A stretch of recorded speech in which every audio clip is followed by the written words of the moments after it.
Are you a fan of technology news? Then the Tech Meme Ride Home is a must-subscribe. For 15 years, TechMeme.com has been the website Silicon Valley checks every day for the latest news.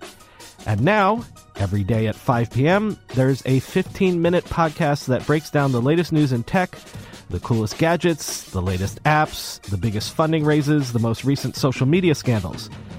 The Tech Meme Ride Home is like NPR's Marketplace, but for tech news. A daily, easy-to-understand summation of the latest in the world of technology. Open up your podcast app right now and search Ride Home.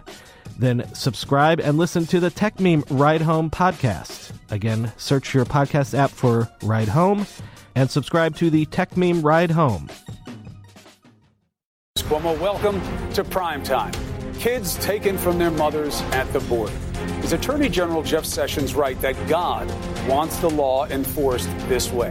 The White House is, of course, backing that up, but lawmakers on both sides of the aisle are backing off this harsh practice. Question is, will they do something about it? We have immigration hardliner Jim Jordan here.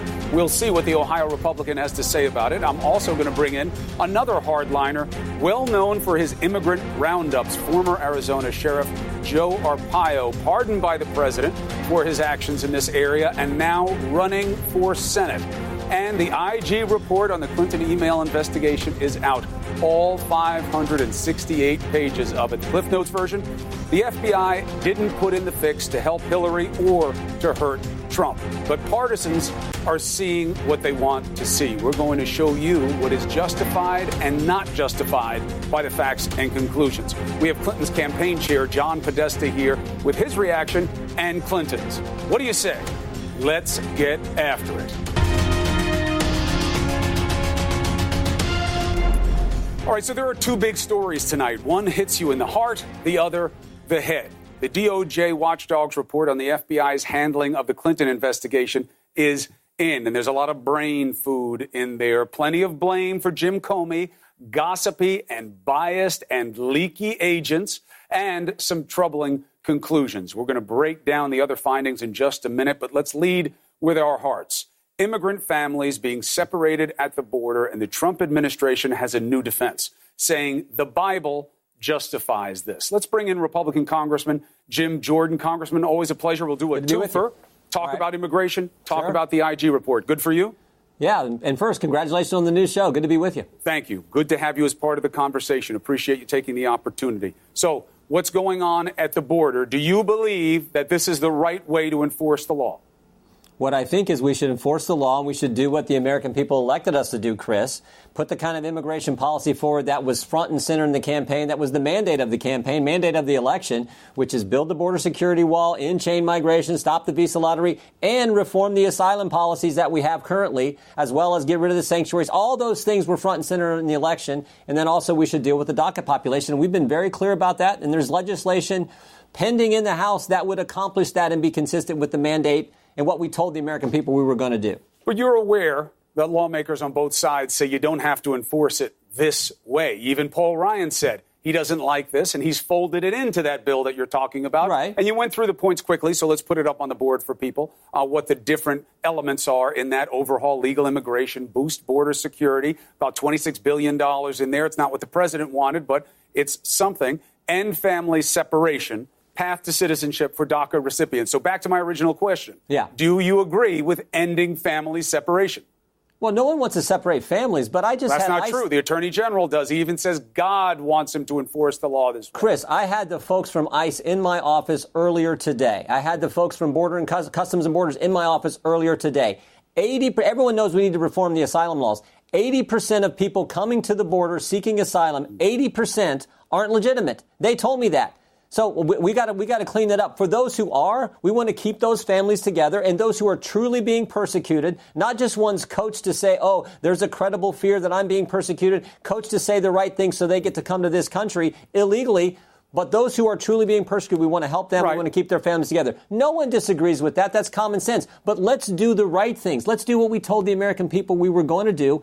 Build the border security wall in sanctuary cities. Stop the crazy visa lottery. And reform our asylum laws in a way that's consistent with what I just said. But you never said, and we will separate all families that come across the border. And the law doesn't make you do it. This is a choice of enforcement. So you have two options the way I see it. The big bill that Ryan has that you're talking about, while he folded this in, it's still not going to come to a quick conclusion. You can't even get agreement with your part of the caucus on the party side, let alone with the Democrats. Why not do something right away to stop the separation of the families? Or, and this may be heresy, just to stay with the Bible theme, you could look the administration in the eye and say, this is your choice. I got a better plan. Stop enforcing it this way. Chris, I got a better plan. Why don't we do what we said? Why don't we just do what we said? Right? Why don't we pass the Chairman Goodlatte's got a great piece of legislation that I've been for months. Won't happen fast enough. Why don't we do what we Every day these said? kids are separated from their families is a bad day. And deal with that as well. But why? I mean, it never hurts to keep your promise. It never hurts to keep your word. When did you promise I'm going to separate every family that comes across the border, even if they're seeking asylum, and I'm going to take the kids, and I may lose track of some of them, but that's okay. Chris, God likes it. I campaigned on the same issues President Trump campaigned on, and the American people made him president and put Republicans in control of the House and the Senate, build the border security wall, stop all the crazy policies, reform our asylum laws, but do it in a way that's consistent with helping people who are truly persecuted. That's what I'm for. But how is this helping? That's the part I don't get. It just seems like it's harsh for harshness' sake. We're going to prosecute every case, forget about catch and release. Say that the Democrats started that when you know that that's BS. Say that this is from a law that the Democrats gave when you know that that's BS. And we're going to do this because it sends a message of harshness. We do know the Democrats and the former president started this DACA thing with the DACA executive order that the president gave that was ruled unconstitutional. Right, but he had to because you guys wouldn't act on it. And that you sent wouldn't a message, get anything done, Jim. That sent a message for people to come here. And some of them are just being coached to say whatever it takes to get in this country. We're trying to sort that out. Jim, you guys That's what we got to do. Act on it. You guys can't get the bill through. I'm willing to act on it, but I want to do it in a way consistent with the election. But what I'm saying this, I don't see how. Here's our sticking point.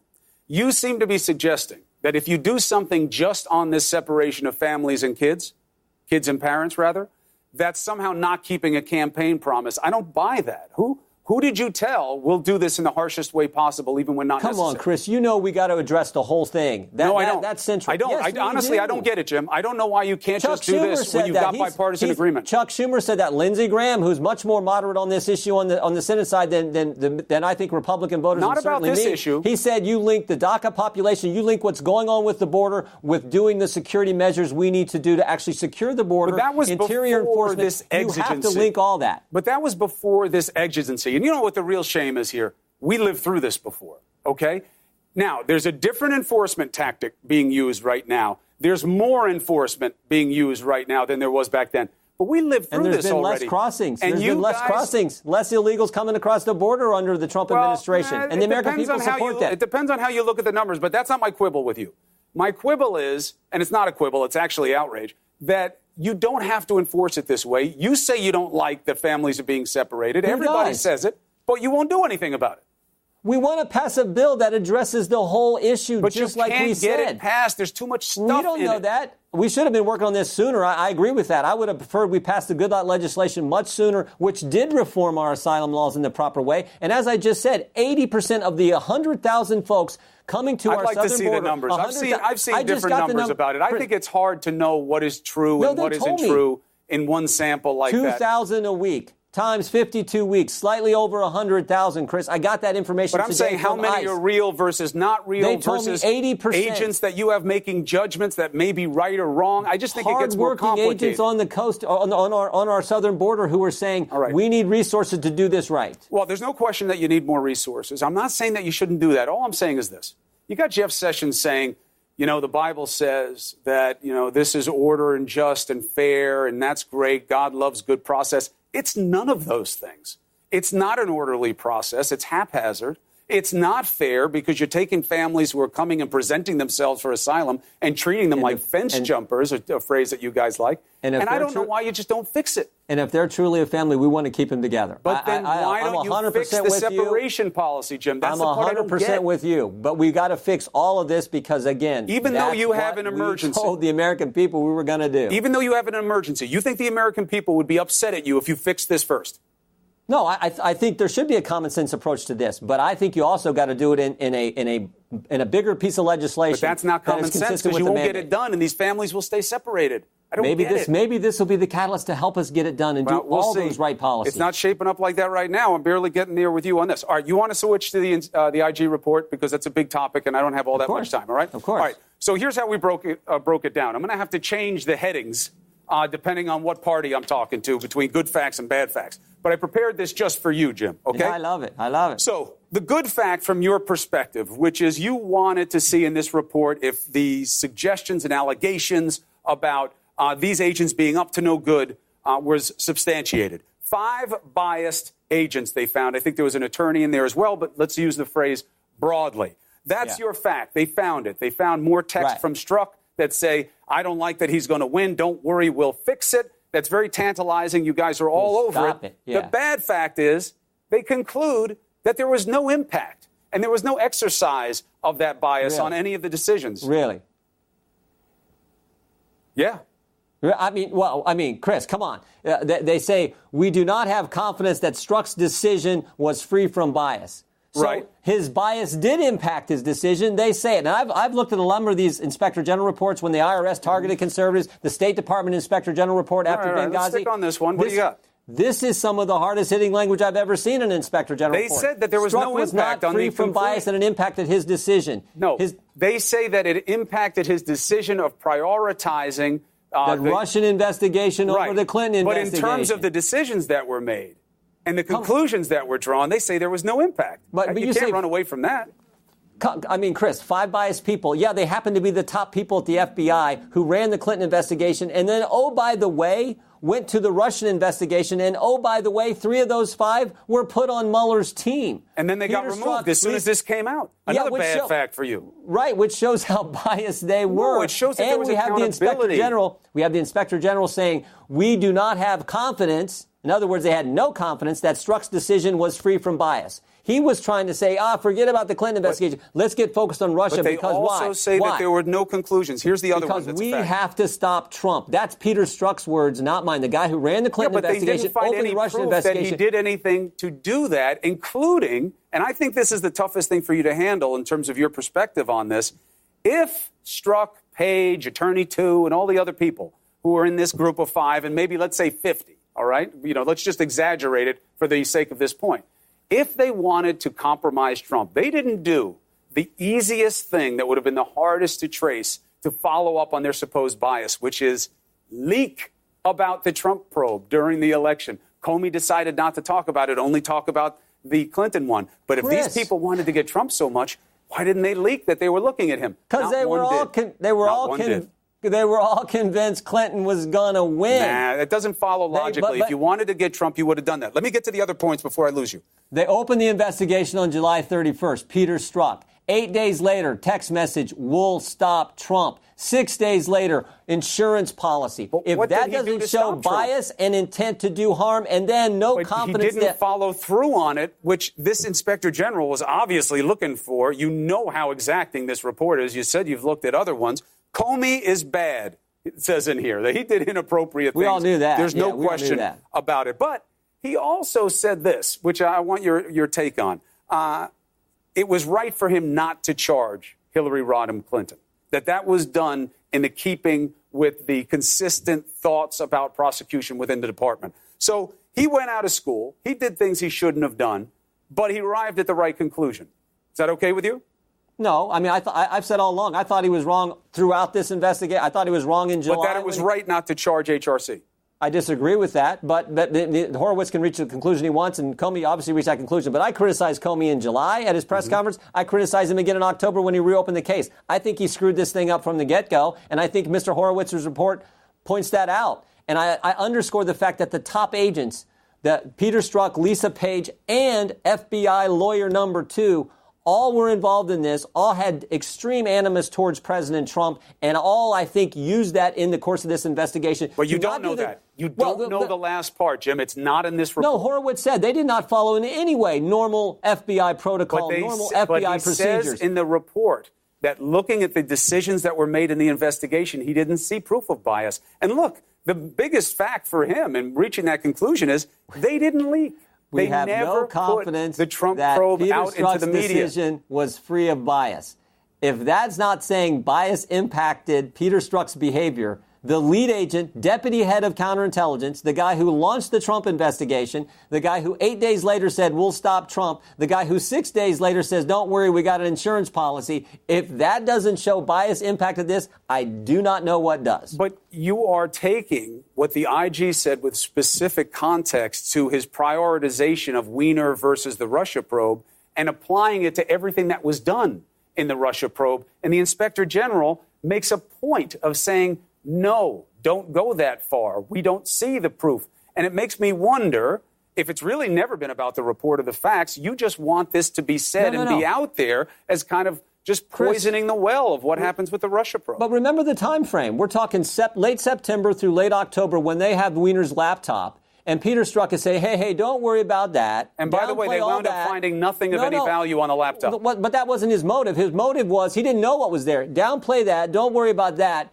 Let's focus on the Russian investigation because why? Even though we think Clinton's going to win, we got to stop Trump. That was what was in his mind. No, and that wasn't the only reason. That wasn't the only reason reflected in the report. It was Russia's interfering with the election. We're getting a lot of information that there's been, untoward contact between the Trump people and Russia. Well, then why didn't he say we have to stop Russia? Why did he say we have to stop? If he'd have said we have to stop Russia, you got a point. But he didn't say that. Well, we don't know what he said and what he didn't say. Even in all those appendices, which literally, I think, hurt my vision today, trying to get a sense of the context for the data, they don't have all the back and forth about these things. They spoke to him, but they don't relay all that in the transcripts that were laid out. But these are the points. And the last one is that certainly has to be addressed. The FBI was a sieve in certain respects. And Christopher Wray says they're going to fix that. You've been... Andy McCabe was the worst. You've been a big dog on that trail. Yeah, and then also this spells out there, too, what was McCabe lying about? He was trying to make himself look good about wanting to continue to go after Clinton. I don't know how that makes him an enemy of Trump. Maybe if the FBI didn't have 13 different personnel at the FBI talking to one reporter, maybe if they were less concerned about their public relations and their image and more focused on doing their job with the normal procedures at the FBI, maybe we would have got a different outcome in the Clinton investigation and we could get the... Maybe that would be a lot better for the American people. I don't know that you would have gotten a different conclusion, and there is nothing in the Inspector General's report to support that conclusion. However, we do know this. That kind of leaking is something they're going to have to police. As a journalist, it's a statement against interest, but we'll see what they put in place, and I look forward to talking to you about that and the other implications from this, and let's see if anything gets done to help those kids on the border. Right. Jim Jordan, thank you for being on the show. Thank you, brother. All right. Be well. Congressman Jim Jordan, Republican, Ohio. All right, so there is a great debate to be had on the morality of separating these families crossing the border. Morality and legality. So we have Matt Schlapp and Nina Turner next. Been putting off buying new glasses? Zenni Optical offers a huge variety of high-quality, stylish frames and state-of-the-art optics, starting at just $6.95. We've got all the great frame styles you want in materials like titanium, carbon fiber, and high-luster acetate. Plus, Zenni offers prescription glasses and sunglasses. So at this great price, you can build your eyewear wardrobe. You can get 10% off your entire order with code 360. So visit Zenni, Zenni, today at zennioptical.com and use code 360. The Trump administration today using the Bible to defend separating families. It's tonight's great debate. We have Matt Schlapp and Nina Turner. It is good to have you both on the show. Thank you. Great to be here. Thanks, Chris. All right, Matt Schlapp, do you believe that God wants the law enforced this way on the border, separating families who cross undocumented, including asylum seekers? I'm a Christian, but I believe in some humility and knowing exactly what God wants in these situations. I think we have a bad law that needs to be changed, and I think the law prevents the children and the adults who are breaking the law from being treated as a family unit, and I think it's more humane to treat them as a family unit, and I think Congress should pass something quickly to fix that. What law, Nina Turner, is Matt Schlapp referring to that makes the government have to do it this way? There is no law that makes the government have to do it this way. As you've been pointing out, Chris, this is a matter of public policy and the will of the Trump administration. And let me just say to A.G. Sessions, we need to get him a "What Would Jesus Do" bracelet.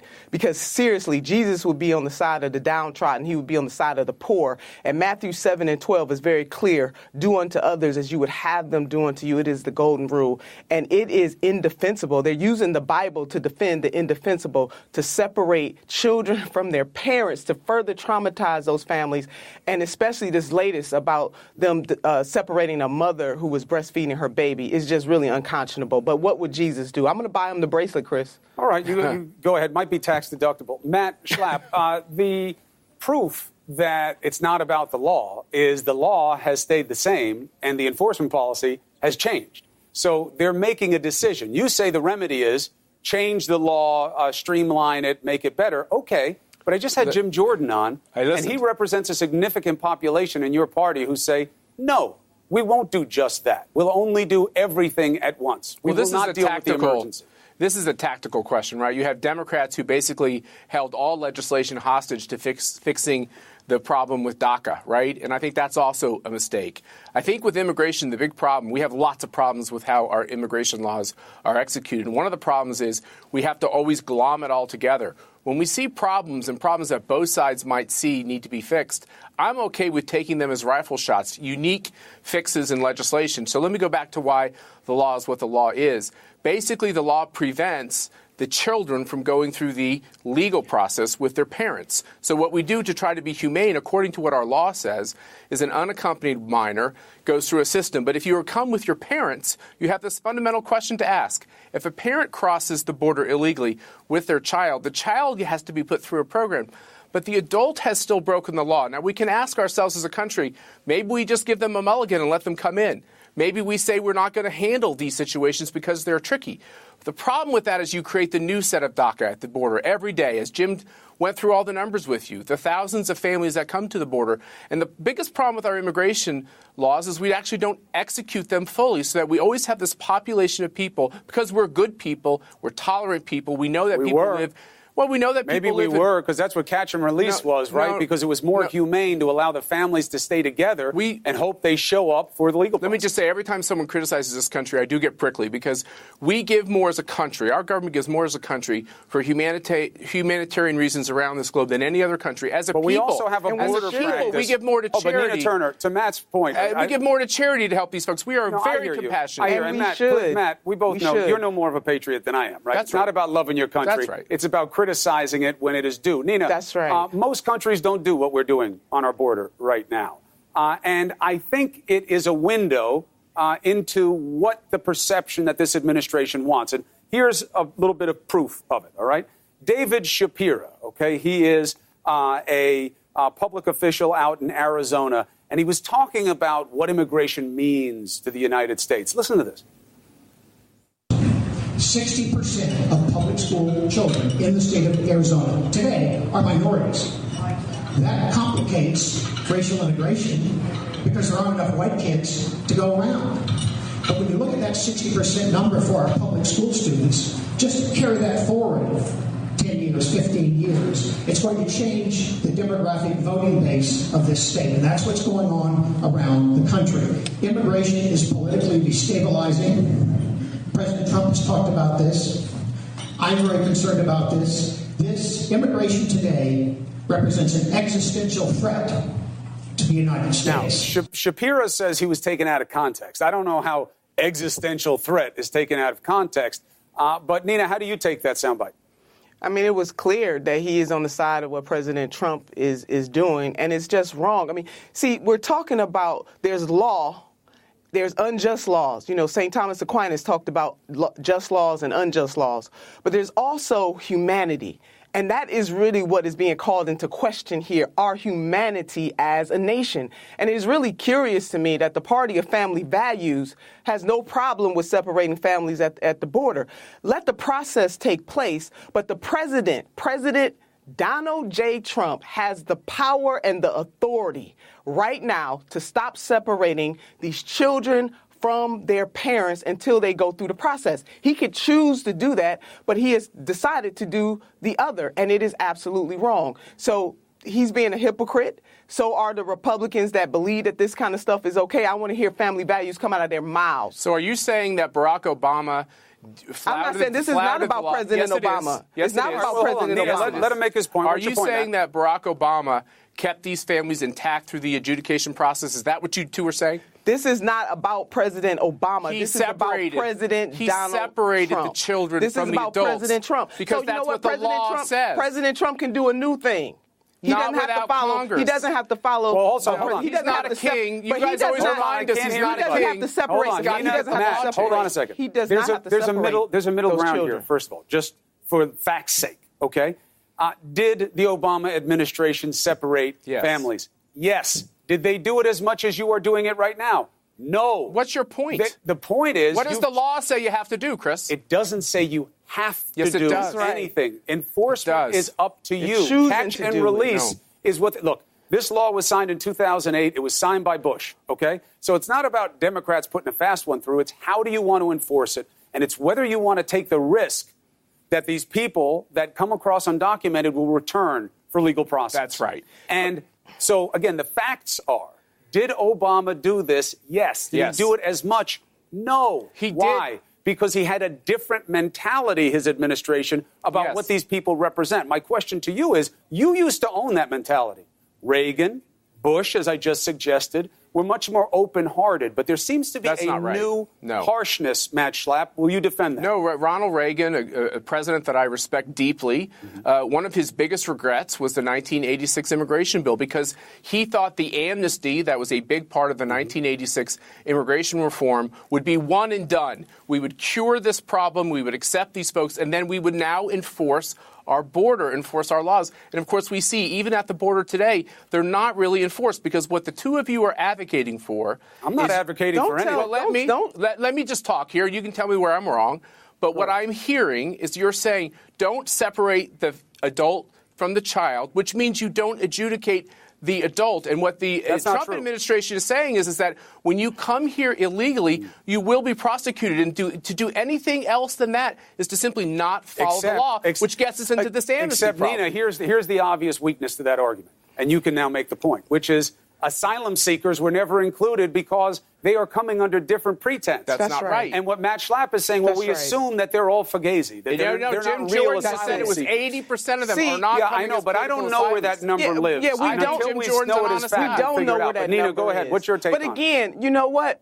Listen, it's funny how Matt and the president, you want to blame President Obama. Any other time, President Trump would not be following President Obama. He needs to do the right thing. The Attorney General needs to do the right thing. And, of course, the Congress needs to do the right thing. I But agree. this is a matter of humanity at this point. That is simply Why my wasn't it with argument. Obama? And that is Why the wasn't it argument. with You Obama? know But he what? didn't People enforce did it this way. people You're did ignoring that. protest. People did protest President Obama. I'm not ignoring that. What I am saying to you is that President Trump is the president right now. And this does not have to be done. So, again, what would Jesus do? He would be on the side of the poor and the downtrodden, not on the side of what's happening right now. What about that so point? why don't the president stand up to the Congress the and say, Jesus you know what, point? I don't want to Yeah, what separate about that families point, anymore. I'd Matt? like I to mean, talk. I know, look, I respect your first answer, which is I'm a Christian, I don't deign what God, but Jeff Sessions didn't follow your edict He didn't. on that as Neither a Christian. did Nina. Nina didn't either. but- I don't think either side should be saying Jesus is on their side. I think we should have a little humility here. But the idea, Well, don't- look, Jesus' message is Read- pretty read clear. the Bible. Okay? I do read the Bible. The idea that if Jesus you were would have going been to on the err side of on the a poor. side of whether to be humane or inhumane, Right. you know,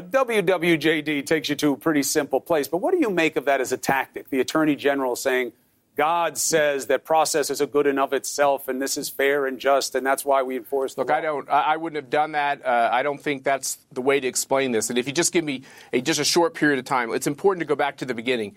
I understand that many of these people live in desperate circumstances. I understand that America is a very unique country where a lot of people, especially our neighbors, want to come. I'd want to be here, too, if I wasn't here. We are a good and a generous and a tolerant and a decent people. And the fact is, at the same time, you have people who are waiting to come here legally. They're waiting to come here in line. They're filling out their paperwork. They're going to our embassy, and they're trying to come the right way as a political asylee. And that is the process that gets upturned. And those people are harmed as we allow people to cut in line. I'm not for line cutters. Let's have a process. I'm a pro-immigration Republican. I don't want to cut back on those numbers. I believe these people that are coming from Central America and Mexico and other countries can make America even better. And I want to make sure that the process is not disorderly like we have today, and I think it's a shame. Well, but this is still disorderly because the separations are haphazard. They're losing track of kids. It's Nina the law. Turner, Last Chris, point. I mean, but how they're enforcing it is their choice, and they're not doing a great job at it objectively. Nina, last point. And they're assuming that the folks that are at the border right now somehow are not asylum seekers, somehow are not running from tragic situations, and that is a broad assumption. Again, I'm going back to how I started. Humanity is the order of the day, because that could be any of us trying to get here, trying to save our families. It is about humanity, and it is about justice, keeping these families together. The administration can fix this. President Trump can fix this, and absolutely the Congress needs to fix this. And stop blaming President Obama. Do the right thing. Do what Jesus would do, which is be on the side of the downtrodden and the poor and people who need help. Nina Turner, Matt Schlapp, well argued, and thank you. Thank you. All right, so he's one of the most well-known faces when it comes to the crackdown on illegal immigrants in America. So what does the sheriff, Joe Arpaio, think about children being taken from the parents at the border? We're going to ask him on Cuomo Primetime next.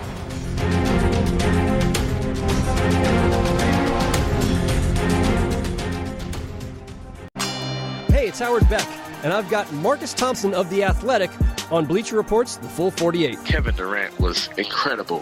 For 3 straight games, yes, he was insanely good in all facets of the game. And in the end, he says, I can't do this without Steph.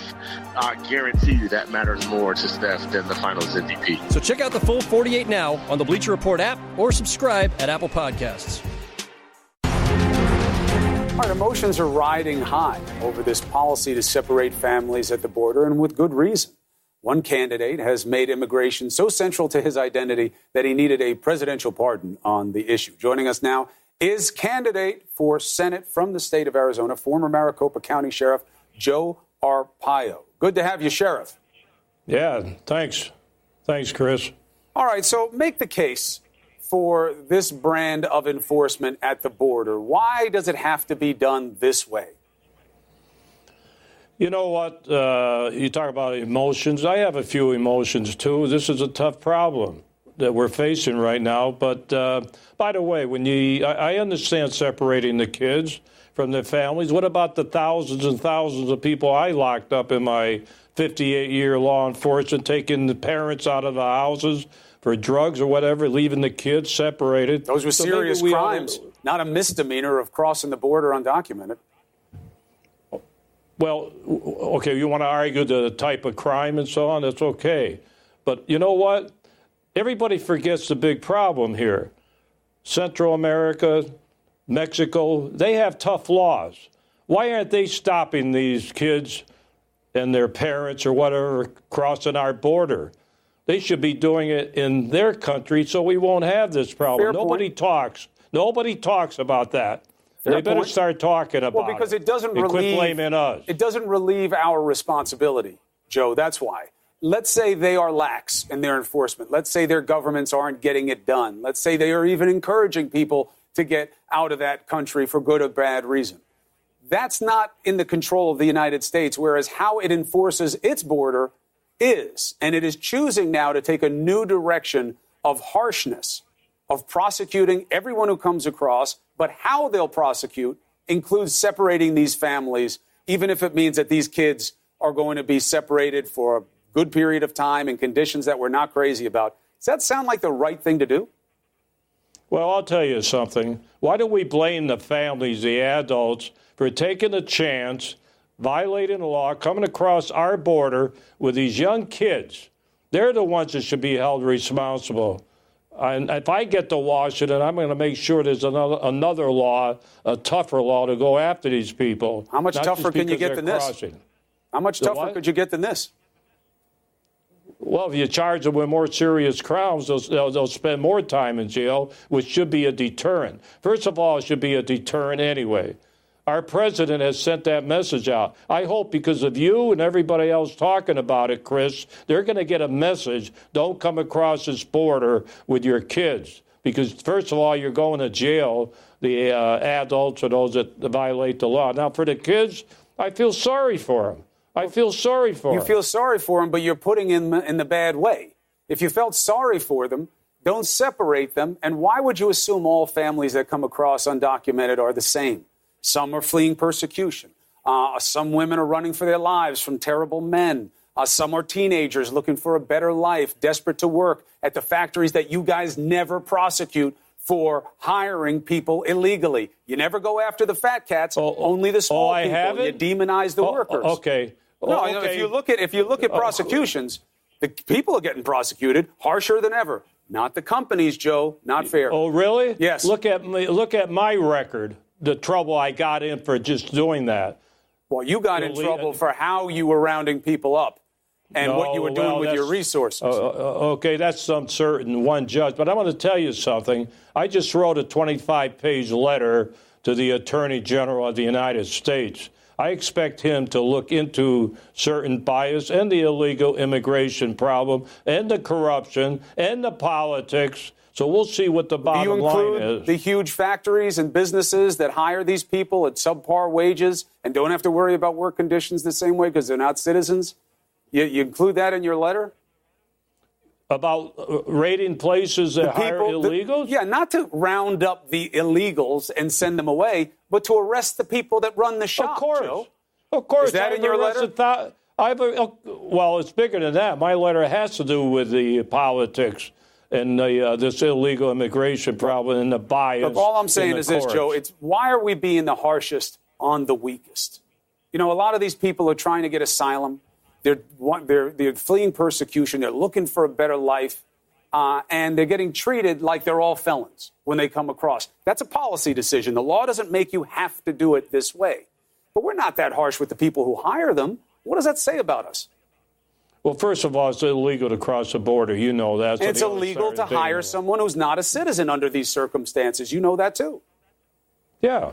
Okay. But we don't go after them with the ferocity that we're going after these people like they're all MS-13. They're all coming in here to sell us drugs and slit our throats. We don't talk like that about the employers. Well, maybe if you want to be helpful, we should put more emphasis in these countries and help them stop the crime problem so people won't be leaving, wanting to come into the United States. This is a bigger picture. You know that, Chris. I do get it, Joe, but I'm saying why are you dealing with the weakest in the harshest fashion? If you want to do your tariffs and all the things that the president loves so much, if you want to apply them to countries that you think are bad actors when it comes to how they treat people who try to immigrate to this country, fine, that's a policy decision. Have it out. Let's see how that goes politically. If you want to go after the employers, because if there's no demand, there's no supply. Simple economics, right? But they know they're going to get jobs. They know they're going to come in here and get swept up and fuel lots of industries that are fundamental to American lifestyle. But we never go after those people. Kind of stinks, Joe. Do it legally.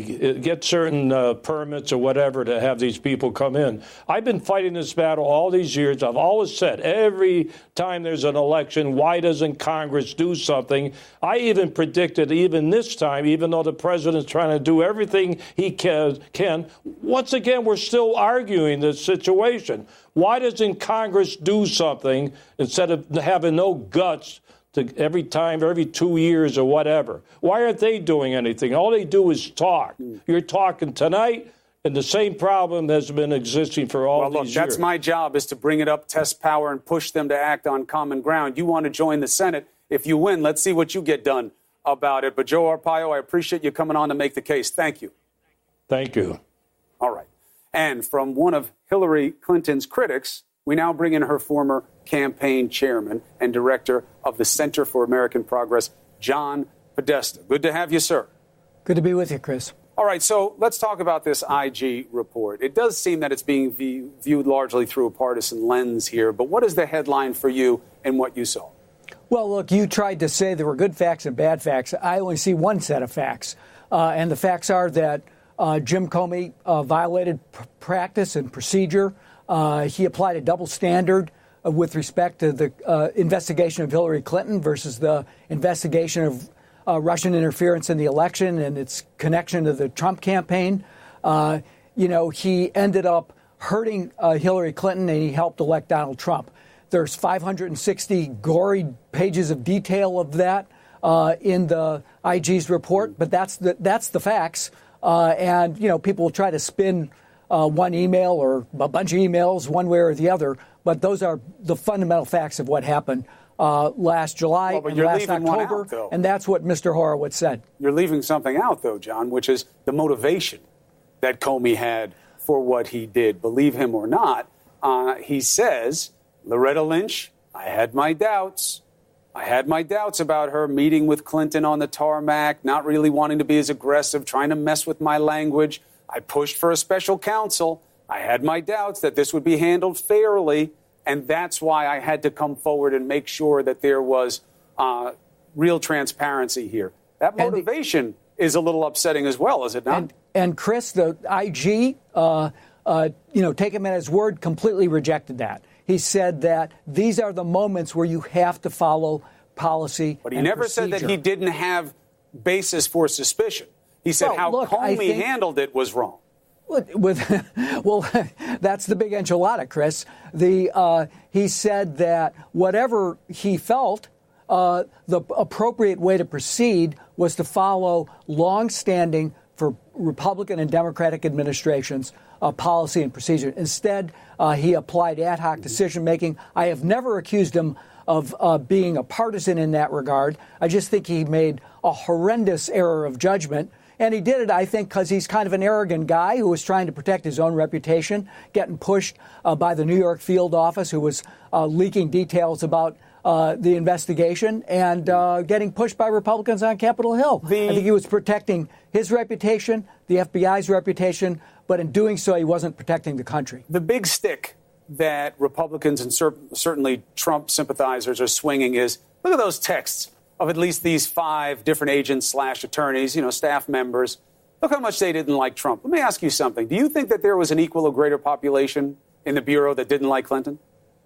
I absolutely think that's true. And I think that one of the things I heard from people who attended the House briefing today is that the matter of who was leaking out of the FBI field office, Rudy Giuliani kept going on television saying, I've heard from my sources in the FBI, that investigation is still ongoing with the Inspector General. So we'll see where that lands at the end of the day. But, the truth is, the facts are that he only hurt one candidate by reopening and then rapidly saying there was nothing there and closing the email investigation on October 28th, 10 days before the election.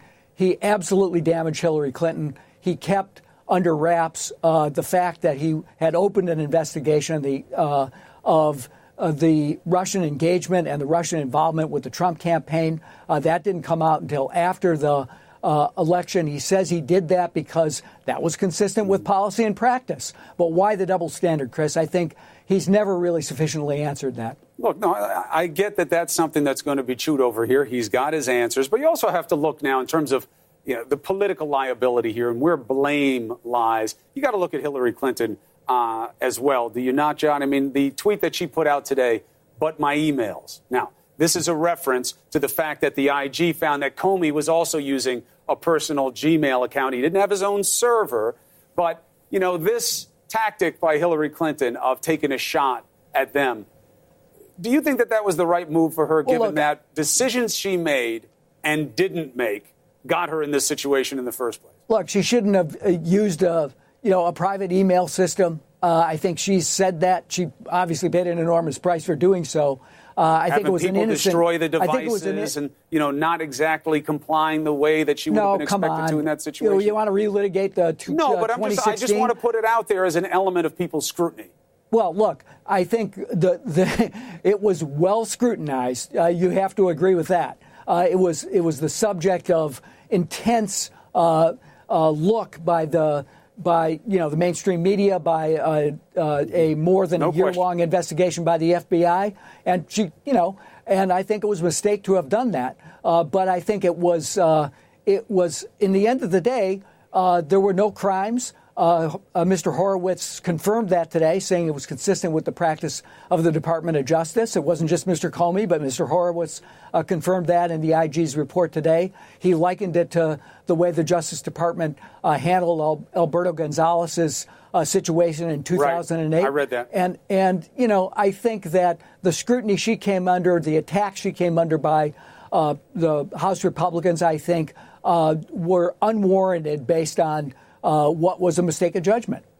John Podesta, I appreciate you giving me your take on this. There was a lot to go through. More will come out of it. You're always welcome on the show to make the case. Thanks, Chris. All right, be well. All right, we got the man, Don Lemon, standing by with a preview of what's on CNN tonight, just minutes away. What do you have? You've been talking about immigration. We're going to continue that talk on immigration. Yesterday, we told you about a baby taken away from her mother, right, while being breastfed. Well, this one is a man who's 62 years old, Chris. He's been here for 50 years in this country. His daughter awakened 7 a.m. in the morning by him screaming on the front lawn. 8 ICE agents. He's watering the lawn. 8 ICE agents are there. They take him away.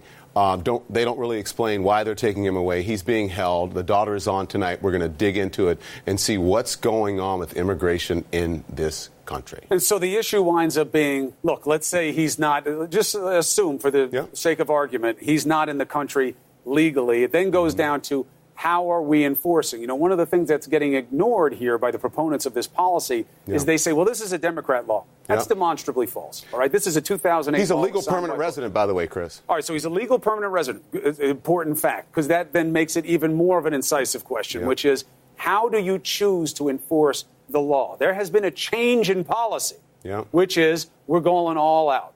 We're going to treat every one of these people like they're a felon, even if it's a misdemeanor charge. We're separating every family. Forget about if it's asylum or not. That's a choice. It's not a must under the law. Fair point? She asked him, fair point. She asked him for a warrant, and then they said they didn't have one, and they said, well, it was an administrative warrant. So, you know, what's the difference between an administrative warrant and a regular warrant? So there's this whole thing that you have to deal with. And again, you know, we got to figure it out. We have to figure out, is it worth separating families at the border? Is it worth, you know, what are we doing with people who've been here for 50 years?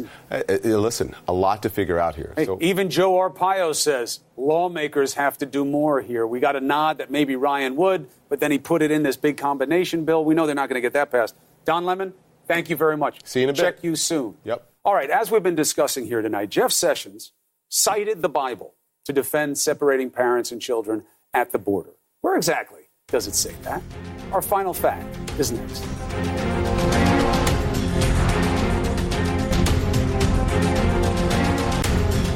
This is the future, and it's coming at us faster than we think. From Seattle to Silicon Valley to Hollywood, the Pacific Coast is the global hub of innovation. The technological revolution deserves smart, big-picture coverage. Every morning, get the latest breaking news and expert analysis on the people, industries, and ideas affecting your life. The world is changing. Come read about it. Welcome to the Pacific Newsletter with Dylan Byers. Sign up now at cnnpacific.com. Quick correction. Earlier, we showed a clip of an Arizona lawmaker describing immigration as an existential threat to the U.S. That lawmaker's name is David Stringer, and he said what we said. But his name is not David Shapira, which is the name I said. That's the man who shared the video online. Shapira is a good man. Had to make it right. Sorry. All right.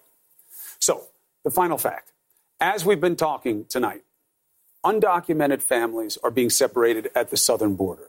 You will hear this policy defended by the Trump team as simple enforcement of the law, but that's just not true. They're making a choice to be harsh, to prosecute all undocumented entrants, even families seeking asylum, who are presenting themselves to authorities not getting caught jumping some fence.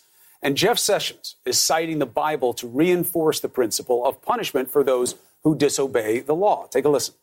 I would cite you to the Apostle Paul and his clear and wise command in Romans 13 to obey the laws of the government because God has ordained the government for his purposes.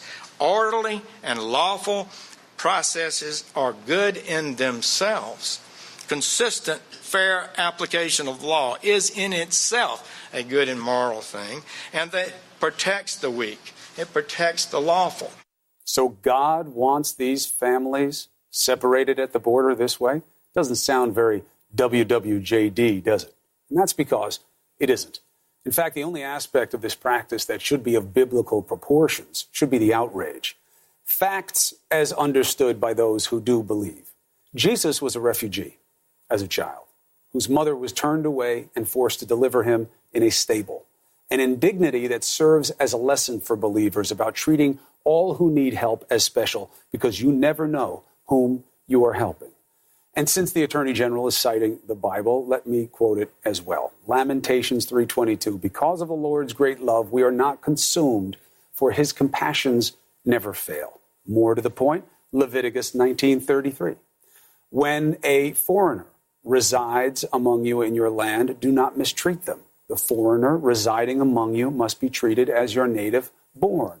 And most definitive, Jesus said the most important commandment includes loving your neighbor as yourself. We all know the golden rule. Now, let's assume you don't put any stock in any rationale that is God-related. Then just apply logic to what Sessions said. This process is not orderly. It is haphazard and reckless in many cases. And now you have lawmakers on both sides of the aisle saying it is certainly not fair. The question is, they have common ground. Will they do something about separating these families this way? Or are the families going to be victimized by yet another unholy process, the political process? That's the final fact. Joining us tomorrow, Rudy Giuliani, President Trump's lawyer, is returning to prime time with a case to make 9 p.m. Eastern. That is all for us tonight. Thank you so much for being with us. Let's get after it again tomorrow night. CNN Tonight with Don Lemon, the man, starts right now.